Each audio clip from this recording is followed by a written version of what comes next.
নমস্কার, দিব্য দৃষ্টি ফাউন্ডেশনের তরফ থেকে আমি নির্মল শাস্ত্রী বলছি। আবারও চলে এসেছি জ্যোতিষ শিক্ষার আসর। আমি মূলত এই কারণেই বলি, কারণ আমি একজন প্রফেশনাল অ্যাস্ট্রোলজার। আমি আপনাদের সঠিকভাবে গাইড করি, সঠিক পথ অবলম্বন করাই, সেটা যে কোনো ক্ষেত্রে। আজকে আপনাদের যেই বিষয়টা, যেই দিকটাকে তুলে ধরার চেষ্টা করব, সেটা হচ্ছে মেডিকেল অ্যাস্ট্রোলজি। মেডিকেল অ্যাস্ট্রোলজিতে কার কী ধরনের রোগ হওয়ার প্রবণতা রয়েছে। কারণ আমরা যদি অনেক সময় আমরা দেখেছি ছোটোখাটো শারীরিক ব্যাধিকে আমরা কিন্তু অগ্রাহ্য করি, কিন্তু পরবর্তীকালে সেই রোগটাই কিন্তু আমাদের জন্য ভীষণ পীড়াদায়ক এবং হানিকারক কিন্তু হয়ে ওঠে। তাই যদি আমরা জেনে নিতে পারতাম যে আমাদের কী ধরনের ব্যাধি, কী ধরনের রোগ সম্ভাবনা রয়েছে আগামী দিন, সেই জায়গা থেকে যদি আমরা নিজেদেরকে প্রথম থেকেই সচেতন রাখতে পারি, তাহলেই তো আমরা ভালো থাকতে পারি। তা আমি কিন্তু বারবার বলি যে একজন অ্যাস্ট্রোলজার মানে হচ্ছে একজন পথপ্রদর্শক। সে আপনাকে সঠিকভাবে পথ দেখাবে, সঠিকভাবে গাইড করবে, জীবন ধারণটা কি হতে পারে, কোন পথটা ঠিক কোন পথটা ভুল, সেইটাকে নির্বাচন করবে। তো তার জন্য আমি নিজেকে কিন্তু প্রচণ্ড খুব প্রাউড ফিল করি, কারণ আমি একজন অ্যাস্ট্রোলজার।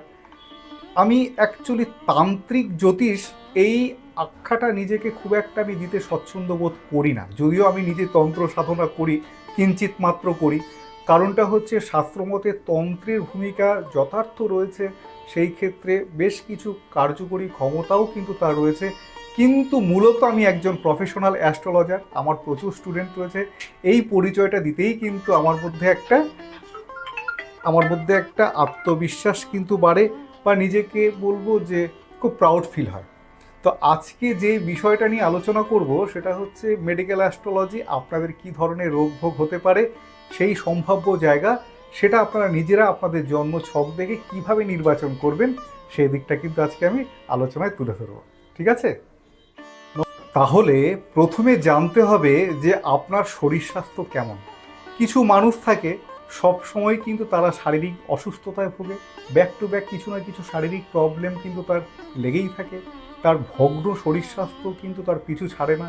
সে যতই যাই কিছু করুক না কেন, তার শারীরিক ব্যাধি কিন্তু তার সঙ্গ ছাড়ে না। এটা কি ধরনের চাটে হয়? মেন অ্যাস্ট্রোলজিক্যাল দিকে বিচার করতে গেলে ষষ্ঠ ভাব হচ্ছে আমাদের হেলথ। ষষ্ঠ ভাব থেকে কিন্তু আমাদের রোগ ব্যাধির জায়গাগুলো আমরা বিচার বিশ্লেষণ করি।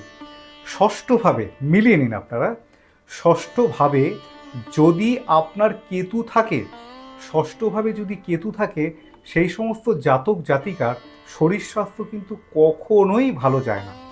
কিছু না কিছু সমস্যা কিন্তু তার লেগেই থাকে। এটা কিন্তু ওভারঅল। এবার মূল সমস্যা কোনখানে, সেটা ষষ্ঠপতি কত ডিগ্রিতে বসে রয়েছে, কোন নক্ষত্রে অবস্থান করছে, কোন ঘরে অকুপাই করে রয়েছে, সেটা আরও বিচার্য। কিন্তু ষষ্ঠের স্থানে যদি কেতু থাকে, তাহলে তার শরীর স্বাস্থ্য কিন্তু একেবারেই কিন্তু ভালো থাকে না, ভগ্ন শরীর স্বাস্থ্য কিন্তু তার পিছু ছাড়ে না। আরেকটা, ষষ্ঠ স্থানে আপনারা মিলিয়ে নিন, তাহলে আপনারা নিজেরাই কিন্তু জানতে পারবেন যে আপনাদের আসন্ন রোগ ব্যাধি কোনটা আপনাদের জীবনে সমস্যার সৃষ্টি করতে পারে।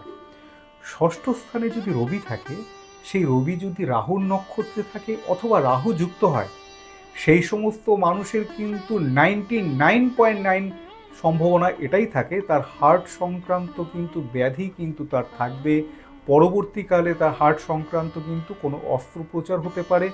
এই সম্ভাবনা প্রবল মাত্রায় বাড়িয়ে তোলে যদি ষষ্ঠ স্থানে যদি রবি রাহুযুক্ত থাকে।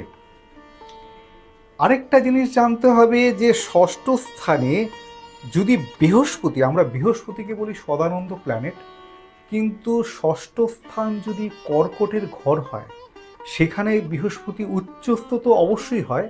সেই ঘরে যদি রাহু থাকে 3 থেকে 6 ডিগ্রির মধ্যে, দীর্ঘদিন অ্যাস্ট্রোলজি করে নানা রকম চার্ট গবেষণা করে একটা ব্যাপার কিন্তু সিদ্ধান্তে এসেছি, এই ধরনের চার্ট, আবারও বলি, ষষ্ঠপতি কর্কট ঘরে অবস্থান করছে, সেখানে বৃহস্পতি রাহু 6 ডিগ্রির মধ্যে অবস্থান করছে, এই ধরনের চার্টে কিন্তু আমরা যতগুলো ক্যান্সার পেশেন্ট দেখেছি, সবার ক্ষেত্রে কিন্তু এই ধরনের চার্টে কিন্তু ক্যান্সার কিন্তু হওয়ার একটা পূর্ণ সম্ভাবনা কিন্তু থাকেই।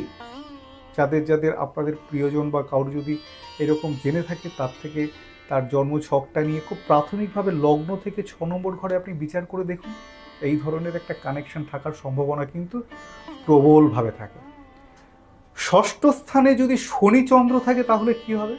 ষষ্ঠ স্থানে যদি শনি চন্দ্র, সেটা যদি আপনার তুলার ঘরে হয়, বৃষর ঘরে হয়, অথবা মকরের ঘরে হয়, সেই সমস্ত জাতক জাতিকার কিন্তু শ্বাসকষ্টজনিত সমস্যা তার থাকবেই। চট করে ঠান্ডা লেগে যাওয়া, সব সময় তার একটা ঠান্ডা লেগে যাওয়ার কিন্তু প্রবণতা কিন্তু প্রবলভাবে থাকে। তার সাথে এটাও আমরা দেখেছি, সেই সমস্ত জাতক জাতিকা, এই যে কানেকশনটার কথা বললাম, এই ধরনের মানুষ কিন্তু শ্বাসকষ্টজনিত ভীষণ ভীষণ কষ্ট পায়, ভীষণ কষ্ট পায়।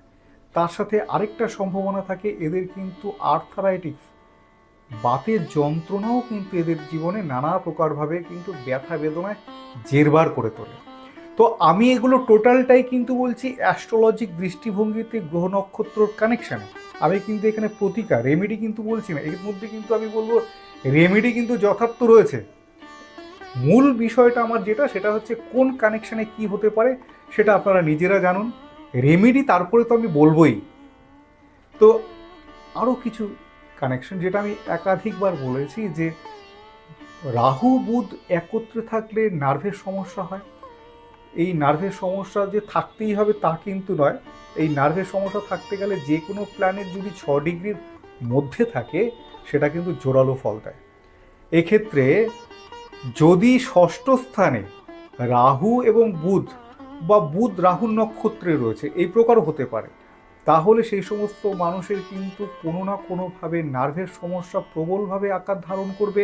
এই সম্ভাবনাও থাকে তাদের কোনো অঙ্গহানি অর্থাৎ মানে কেটে যাওয়া, অঙ্গ বাদ যাওয়া, সেই কথা বলছি না। এই ধরনের মানুষের যদি কন্যা রাশি হয়, কর্কট রাশি হয়, তুলা রাশি হয়, এই কানেকশন হয়, তাহলে কিন্তু তাদের সেরিব্রাল অ্যাটাক হওয়ার সম্ভাবনা থাকে, এবং দীর্ঘদিন বিছানায় শয্যাশায়ী হওয়ারও কিন্তু একটা সম্ভাবনা এখানে পূর্ণ মাত্রায় দেখা যায়। আবার কিছু মানুষের আছে অকারণেই রক্তপাত, এই আজ পা কাটছে, পশু হাত কাটছে, এই পড়ে গিয়ে এখানে দাঁতটা ভেঙে গেল, কেটে যাওয়া, চড়ে যাওয়া, এইগুলো থাকে। বা জীবনে একাধিকবার রক্তপাত হয়েছে, ছোটোখাটো অ্যাক্সিডেন্ট হয়েছে, বা দেখা গেছে জীবনে একাধিকবার অস্ত্রোপচার, অপারেশন যোগ রয়েছে, তাহলে এটা কি কানেকশন হয়? তাহলে আমাদের দেখতে হবে ষষ্ঠপতির সাথে অষ্টমপতির কানেকশন, সেটা যে কোনো প্ল্যানেটের মাধ্যমে হতে পারে। ষষ্ঠপতির সাথে মঙ্গল কানেকশন থাকতে হবে, এবং তার সাথে রাহু যুক্ত হতে হবে। মঙ্গল রাহু কানেকশন করবে ষষ্ঠ স্থানকে, এবং তার সাথে অষ্টম ভাবকেও কিন্তু অকুপাই করতে হবে। এই ধরনের চার্টে আমি দেখেছি জীবনে তার 6টা 7টা 8টা অপারেশন হয়েছে ছোটোবেলা থেকে। একবার হাতে হয়েছে, একবার পায়ে হয়েছে, একবার এখানে হয়েছে, একবার সেখানে হয়েছে। জীবনে তাদের কিন্তু রক্তপাত, অ্যাক্সিডেন্ট, একাধিক কিন্তু অস্ত্রোপচার হতেই থাকে। বা তার সাথে এই যে বারবার কোনো না কোনোভাবে পড়ে গিয়ে আঘাত লাগা, এগুলো তো মোটেই ভালো জিনিস নয়। কিন্তু আপনার গ্রহের প্রভাবকে কিন্তু আমরা কোনোভাবেই অস্বীকার করতে পারবো না। গ্রহের প্রভাবকে কিন্তু আমাদের মেনে নিতেই হবে। তার মানে এখান থেকে বেরিয়ে আসার উপায় নেই? অবশ্যই আছে। আগে আমি সমস্যার জায়গাগুলোর কথা বলি, তারপরে আমি সমস্যার কথাও কিন্তু বলবো। তারপরে আরেকটা জিনিস আমরা দেখেছি, যে অনেক সময় কিছু মানুষের মস্তিষ্ক সংক্রান্ত সমস্যা বলতে কিছু মানুষ থাকে যাদের আমি বলবো একটু সাইকো টাইপের।